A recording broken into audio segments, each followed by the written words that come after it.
दत्ता गाडेच्या अटकेवरनं मोठा वादंग निर्माण झालेले, नेमका काय वाद आहे पाहूयात।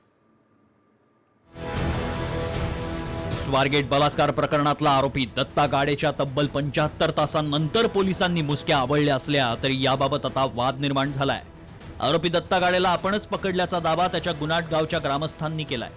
याच गावातल्या गणेश गव्हाणे, साईनाथ वळू यांच्यासह इतर काही ग्रामस्थांनी आरोपीला पकडल्याचा दावा केलाय। सदर आरोपी मी ताब्यात घेतला त्यावेळेस क्राईमचे माझ्या संपर्कात असलेले पोलीस मी त्यांना कॉल केलेला होता।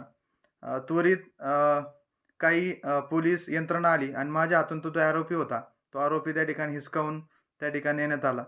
अशी त्या ठिकाणी ही प्रत्यक्षात झालेली घटना होती।